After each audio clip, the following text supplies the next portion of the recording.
French New Wave, I believe, has had the biggest impact on film since its birth and built a foundation for what modern cinema is today.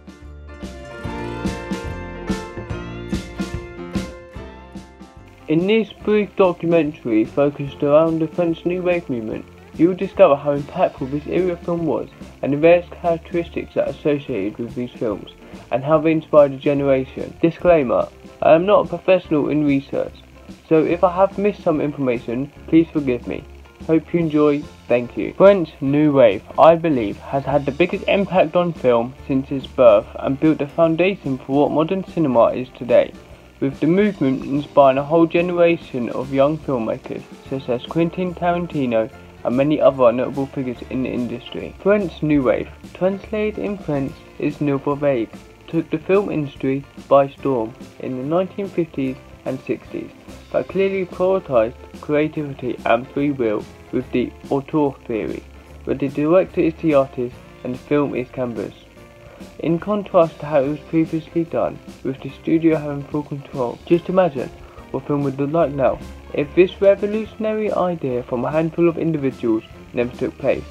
It might seem normal today, but at the time this was considered shocking, with filmmakers constantly battling against traditional media that at the time became stale, following a set structure and essentially having an unwritten rule, but few prior to this movement were rarely stepped over.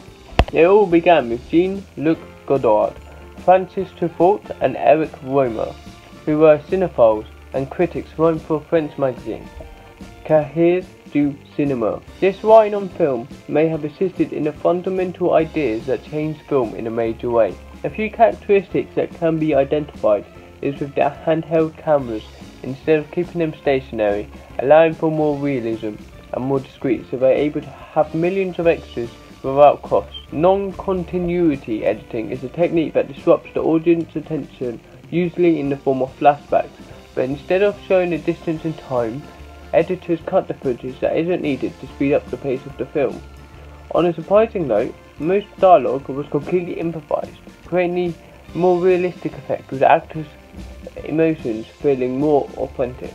As you can tell throughout this hopefully educational video, the whole purpose of this movement was to create art by filmmakers on their own terms that inspired decades of young filmmakers, and I am positive that anyone who watches the films from this period will feel inspired and make you truly believe that one is able to go far in this industry, no matter the budget or the limitation a person may have. I hope more people research further into this period from sources that are much more better than mine. Hope you enjoyed. Thank you for watching.